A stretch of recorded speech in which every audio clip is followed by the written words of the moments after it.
Bom, gente, bem-vindo ao nosso curso Quem é Deus, da nossa Escola de Teologia Viva.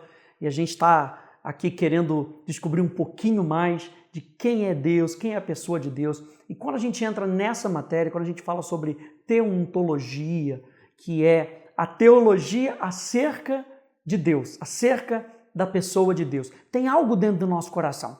Tem algo dentro do espírito humano, que parte do espírito humano, que deseja conhecer mais a Deus. Existe uma busca dentro de nós por conhecer quem é aquele que nos criou. E é com base nisso que nós vamos fazer esse estudo, nós vamos estudar sobre isso, para que a gente possa descobrir como a Bíblia diz que Deus é.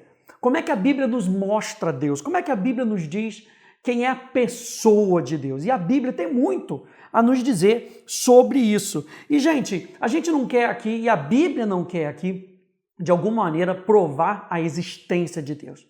A Bíblia não veio com esse intuito. A gente já viu isso na matéria A Paixão pela Palavra de Deus, falando um pouco sobre bibliologia, que não é esse o porquê da Bíblia. A Bíblia não quer mostrar que Deus existe. A Bíblia afirma que Deus existe. É uma realidade que não há negação dentro da Palavra de Deus.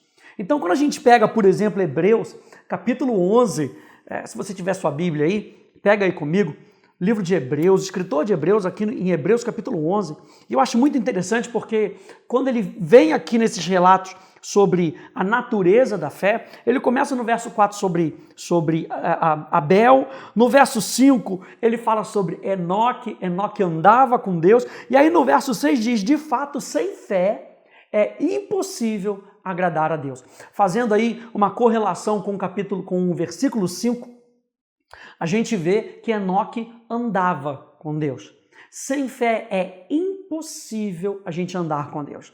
Sem fé é impossível a gente caminhar com Deus. E aqui o escritor continua dizendo porque é necessário que aquele que se aproxima de Deus, e eu creio que é isso que nós estamos fazendo, com base de uma teologia viva, com base na palavra de Deus, nós queremos nos aproximar de Deus. É para isso que nós existimos, para a gente andar junto com Deus. Então, aquele que se aproxima de Deus deve crer que Ele existe, é a premissa básica. Então, a Bíblia não quer mostrar que Deus existe, a Bíblia está certa de que Deus existe. Aquele que crê em Deus, aquele que quer se aproximar mais de Deus, deve crer que Ele existe. Na King James atualizada diz, deve crer que Ele é e que se torna galardoador daqueles que o buscam. Então, o centro da vida eterna, João disse isso em João capítulo 17, verso 3, diz que a vida eterna é essa, que te conheçam a ti, o único Deus verdadeiro, e ao teu Filho, a quem tu enviaste. Ou seja, eu e você temos a oportunidade de ter um relacionamento com uma pessoa.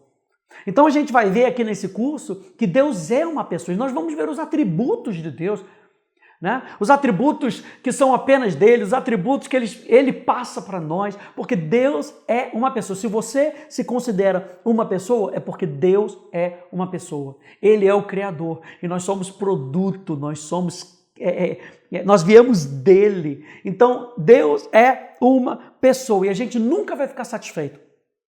O espírito humano nunca vai ficar satisfeito só de saber quem Deus é, só de encher a sua mente sobre quem Deus é. Por isso que uma teologia viva, ela não tem só a ver com informação, ela tem a ver com a experiência de quem Deus é. E a gente já viu isso na nossa introdução à teologia, que a teologia que não nos leva para os braços do Pai não é verdadeira teologia. Então eu quero te incentivar em todos os nossos cursos a você ter uma experiência com Deus, a você entender um pouco mais de quem Deus é, você pegar a sua Bíblia e entender que toda a Escritura é inspirada por Deus. Ou seja, o próprio Deus está com você ao ler as Escrituras, e a gente vai descobrir através das Escrituras quem Deus está se revelando para cada um de nós. Né? A W. Tozer, ele diz que o que vem primeiro em nossas mentes, quando pensamos sobre Deus, é a coisa mais importante sobre nós. Quando você pensa em quem Deus é, isso tem que refletir em você, isso tem que refletir em mim. Isso tem que encher o nosso coração para saber que assim como Ele é nesse mundo, nós também somos. Meu Deus, não tem coisa mais maravilhosa de saber que eu e você fomos feitos à imagem e semelhança de Deus. Olha só, para que eu possa entender quem eu sou, eu preciso entender quem Deus é. Mas na nossa mente natural, gente, a gente não vai conseguir captar tudo que Deus é. Até o próprio apóstolo Paulo diz que coisas espirituais se conferem com coisas espirituais. Que a nossa mente natural, ela não consegue pegar as coisas do Espírito. Então nós precisamos abrir o nosso coração para aquilo que Deus está falando, para aquilo que Deus vai falar comigo e com você. Olha só essas citações aqui, Salmos 145, verso 3, diz: grande é o Senhor e muito digno de ser louvado. Sua grandeza é insondável. Grande é o Senhor nosso e muito poderoso. O seu entendimento não se pode medir. Tal conhecimento é maravilhoso demais para mim. É sobremodo elevado, não o posso atingir. Romanos capítulo 11, verso 33 diz: ó, profundidade da riqueza, tanto da sabedoria como do conhecimento de Deus. Quão insondáveis são os teus juízos e quão inescrutáveis são os teus caminhos. Pega aí comigo 1 Coríntios, capítulo 2, no verso 10. Olha só o que o apóstolo Paulo traz aqui pra gente.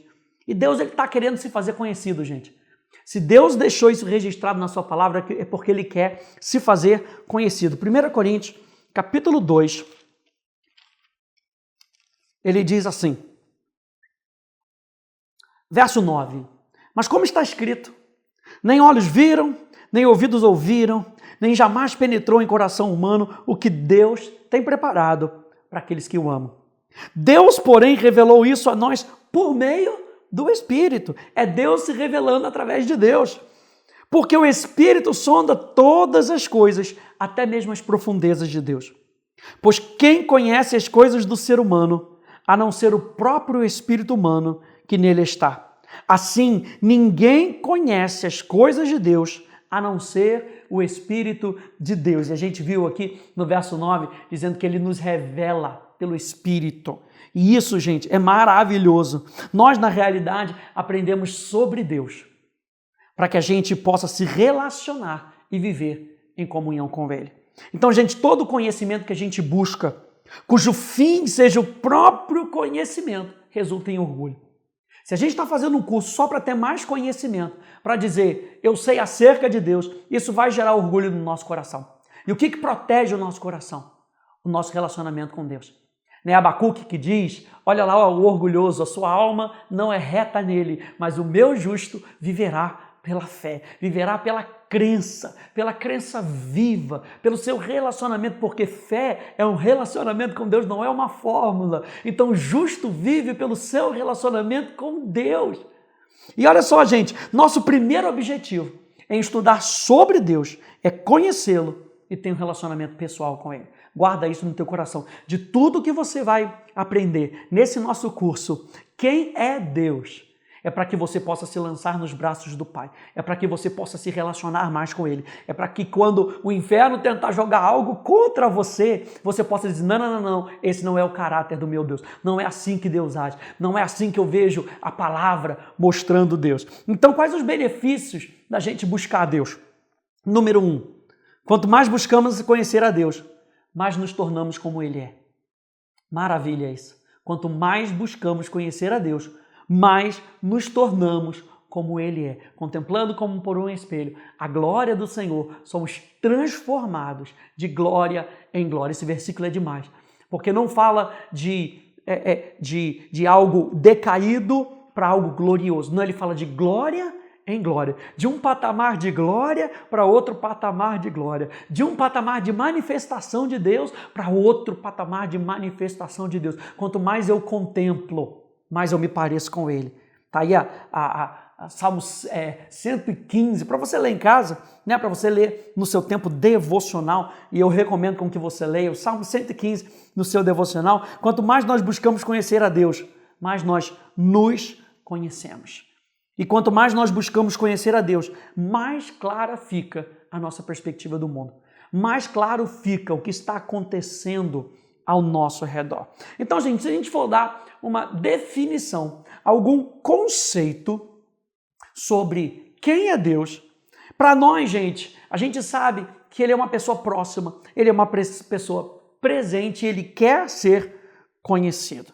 Você lembra lá de Mateus capítulo 16, que Pedro tem a revelação de quem era Jesus.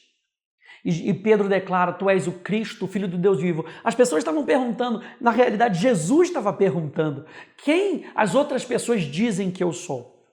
E os discípulos se lembraram de algumas delas. Depois Jesus pergunta, quem vocês dizem que eu sou? E alguns tiveram alguns conceitos sobre quem Jesus era, mas Pedro, ele pula pela inspiração de Deus e ele diz, você é o Cristo, o Filho do Deus vivo. E qual foi a resposta de Jesus? Jesus disse então, bem-aventurado és, Simão Barjonas, porque não foi nem carne, nem sangue que te revelaram, mas meu Pai que está nos céus. Qualquer conceito que a gente tenha a respeito de Deus deve vir do próprio Deus. Porque o mundo ele quer manchar quem Deus é. A gente sabe que hoje o engano se tornou verdade, a verdade se misturou com o engano e a gente precisa da genuinidade, da simplicidade da palavra de Deus, nos mostrando quem Deus é, o mesmo ontem, hoje e aquele que vai ser para sempre. Então a gente precisa da palavra de Deus, a gente precisa se lançar nesse curso, mais uma vez, a gente vai se lançar na palavra de Deus para que a gente possa descobrir quem é o nosso Deus. A gente tem alguns apoios, por exemplo, você tem aí na sua apostila a definição do breve catecismo de Westminster, que diz que Deus é um espírito infinito, eterno, imutável, sábio, poderoso, santo, justo, bondoso e verdadeiro. Da onde que esse catecismo de Westminster tira essa definição? Da própria Bíblia. Da onde é que ele tira? Dos atributos de Deus. Você vai ver, quando a gente chegar nos atributos de Deus, todos esses são atributos de Deus. Quem é Deus? Deus, ele pode ser definido pelos seus atributos, para que a gente possa se relacionar melhor com ele. Algumas definições da Bíblia, por exemplo, quando você pega alguns versículos da Bíblia, eles nos mostram que Deus é um espírito infinito, perfeito, em que todas as coisas têm a sua origem, todas as coisas têm a sua sustentação, todas as coisas têm o seu fim. Que a expressão Deus é Espírito, Deus é luz, são expressões da natureza essencial de quem Deus é. Está expressando quem Deus é. Então a expressão Deus é amor, por exemplo, traz uma expressão da sua personalidade. E é isso que a gente precisa ver. Por quê? Porque existem algumas definições que negam a existência do Deus verdadeiro. E uma delas, por exemplo, é o ateísmo. E o ateísmo diz que não existe Deus, que a pessoa de Deus, ela não existe. Uma outra negação é o agnosticismo, que quer dizer que a gente não consegue se relacionar com Deus. Não há uma capacidade humana de conhecer a Deus. Ou seja, o ser humano não consegue conhecer a Deus. E a Bíblia fala que eu e você podemos conhecer a Deus. Mas ele diz como? Pelo nosso espírito, não pela nossa mentalidade. Aí a gente tem o politeísmo. O que é o politeísmo? Não existe só um Deus verdadeiro, existem vários deuses. Tudo isso para negar a existência verdadeira do nosso Deus. O panteísmo. O que é o panteísmo? O panteísmo é as árvores, os montes, os animais, é tudo Deus. Então, assim, ao invés de focar naquele que é, está focando naquele que foi criado. Você tem o materialismo. Ou seja, a matéria é tudo que existe, não existe mundo sobrenatural, não existe anjo, não existe nada disso, só existe matéria. Você tem o deísmo, que até admite uma pessoa, ou uma coisa, ou um Deus, mas não o Deus. E o deísmo, ele não nega a existência de outros deuses. Ele diz, existe um Deus, mas também pode existir vários outros deuses. E aí você tem todas as suas ramificações do deísmo, o enoteísmo, que é a crença de que existe um Deus, um artigo indefinido. Você tem o teísmo, que é a crença em Deus, em algum Deus, também não se sabe quem é, né? Você tem aí o humanismo, que está querendo dizer que o homem é o centro da verdade, é o centro da razão, o homem é Deus. Tudo isso para negar a existência de Deus. Tudo isso sendo contrário à palavra de Deus. E justamente o que a gente vai ver na aula que vem, a gente vai ver argumentos na palavra da existência de Deus, de que Deus existe. Então, que Deus te abençoe, no nome de Jesus. Tchau, tchau.